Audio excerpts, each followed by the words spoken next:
Alright, ladies and gents, welcome to another patch notes video with the Asian Robots. So, Dauntless patch 1.10.3 is coming out tomorrow, and it's a huge ass patch with a lot of stuff in there. So let's go through it one by one because I'm sure you're interested to see what's in here. First and foremost, there's a new behemoth coming. It's called the Alira. It will take the place of the Chronovoir in the Paradox breaks. It will cost 4 chronostones to summon, which you will see later on in the patch notes. Basically, Aliras can create elemental glyphs that when activated will change the behemoth's etheric abilities. Blaze glyphs allow it to breathe hot flames, frost glyphs allow it to summon freezing winds. So it's going to be a very interesting creature that we are going to beat and destroy. Honestly, I'm very excited to see it, so it's going to be quite cool. Alira arrives with a radiant escalation. Basically, we're going to have some new amps in the radiant escalation.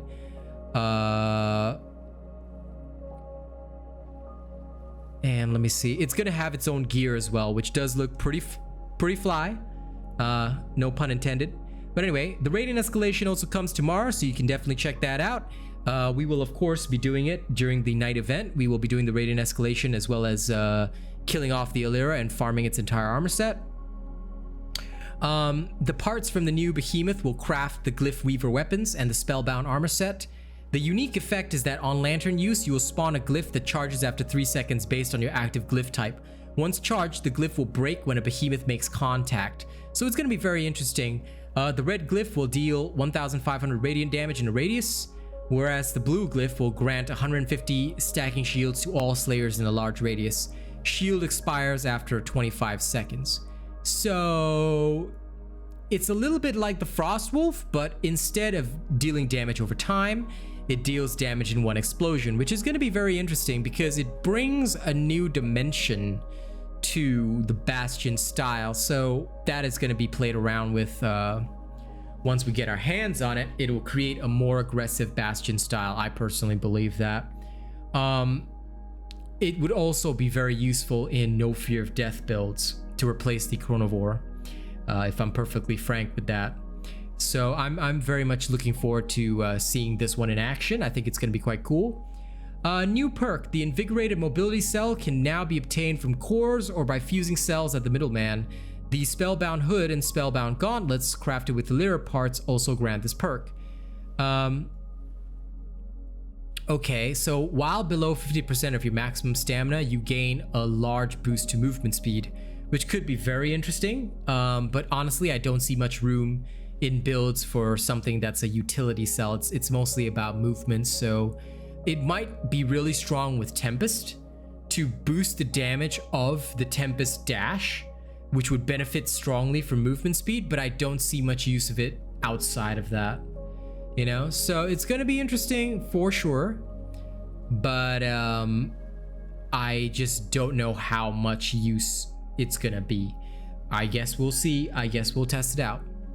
Hunt passes, Shadow Slayers and Secret Assassins. The Undari Assassins emerge from the shadows once again, just in time to help the fight against the light.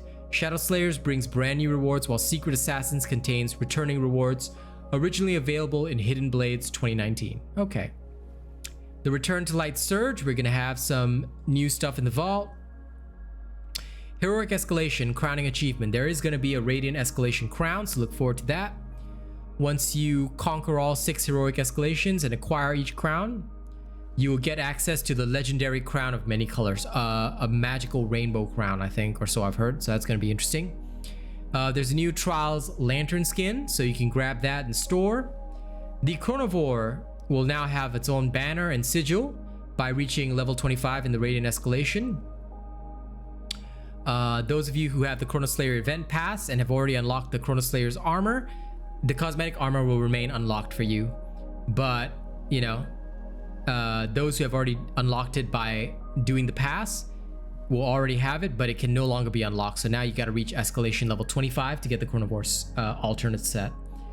The updated Chronovore's journal entry to reflect the latest events in the Shattered Isles. That's fine. Escalation, there's some changes. Strega's Tonic has now been replaced with Strega's Harvester talent. It gives you an opportunity to get double part breaks from any break in the escalation. Great for farming parts for those of you that need it.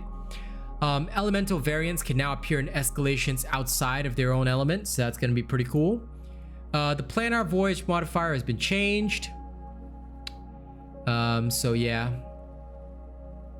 It's no longer based around collecting orbs. Now it's based upon dealing damage to build stacks. And yeah, that's about it. So planar voyage is going to be quite an interesting modifier. It's going to be very good. It changed the Far Slayer's precision amp to increase wound damage dealt without reducing part damage. And behemoths in heroic escalations and trials no longer have additional wound health scaling on top of their normal power levels. This is going to have probably a more significant impact in trials than it will in the actual than in just normal gameplay, because it might make wounding builds quite viable for trials, but that remains to be seen. We're going to take a look at that in future. Okay, paradox breaks. With the Chronovoir no longer feeding on this island, it was the perfect opportunity to revisit this hunting ground.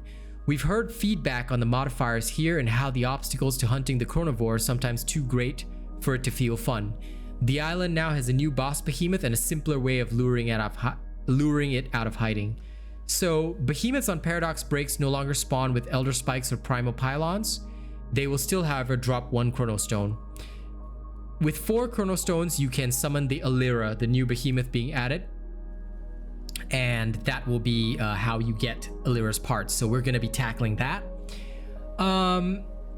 Okay, Chronovoir. Since its first appearance on the Paradox breaks, we've been iterating on this encounter-based player feedback. Basically, they nerfed the Chronovores seriously. They shortened the damage window on all tail attacks, reduced the speed of the Chronovore's tail sweep attack, increased the interrupt window. Radiant beams now stagger, so you can't take multiple damage from that. Increased the duration of the anticipation animation that plays when the Chronovore transitions. Slowed the Chronovore's snakebite attack. Increased the time between the Chronovore disappearing and reappearing to grab a Slayer. Radiant Aether shockwaves now trap Slayers in Radiant prisons instead of applying the on fire debuff. So now it no longer sets people on fire, and increased the area effect range of the Chronovore's slam attack. So basically, they overall nerfed the Chronovore to make him even easier. Again, this creature would not be a problem if you follow Asian robot builds, but anyway, I guess many Slayers don't really have that. The axe is now been buffed. Perfectly charged strike attacks now grant 50% damage reduction to the user, in addition to stagger immunity. This is huge, not just for the no dodge builds, which will make them a lot more viable, but also for several axe builds, which will honestly be boosting how strong they are. So kudos to that. This is a really good upgrade for the axe. Quality of life. They've just changed some blinding effects for the mollusks and the Chronovore. The Chronovore, basically they improved a number of their attack animations, adjusted the hitboxes, improved player collision, improved the visual effects for radiant projectiles, improved visual effects during rage state, timeline breach attack, adjusted their vocalizations. The escalations increased the amount of time that mod descriptions are shown before an upcoming round. Amps with effects that scale with the amount of Slayers selecting them, like squad goals now display how many players have selected them in the chat message. Gave special names to all the heroic versions of the Keystone Behemoths like Stormrider, Malkirion, Landbreaker, Torgadoro. Updated the Koshai running animations, now it will no longer walk toward the Aether vent. The Valamir, updated the Valamir's Constellar beam attack to use a new beam effect system, fine. Recruit's Lantern has been adjusted, fine. UI messages have been changed. I'm not going to bother with that. Bug fixes. This is where everybody's interested.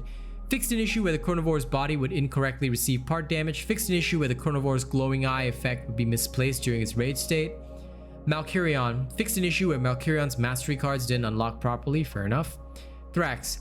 Fixed an issue where players could not break Thrax parts after its portal train attack. So a lot of you have submitted stuff on this. Kudos. Well done. You now can break no problem.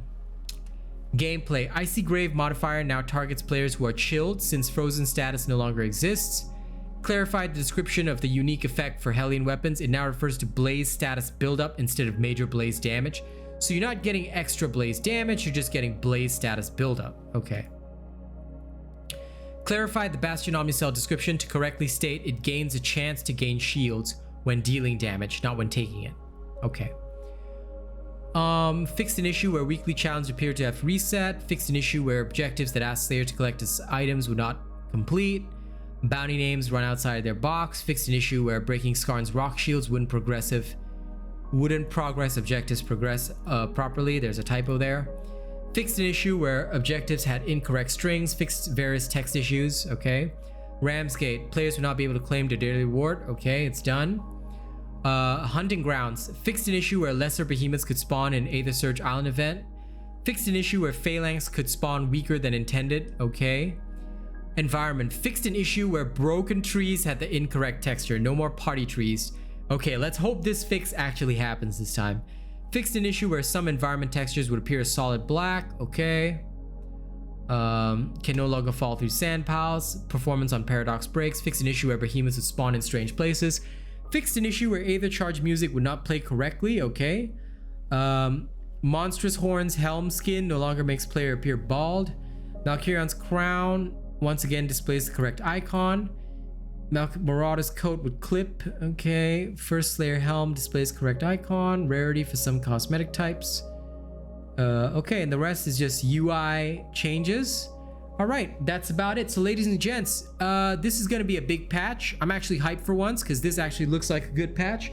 I want to see, however, how the next few patches go before I would say we would be investing in Dauntless again. So let's have a look see tomorrow. So far things look good. I'm kind of hyped.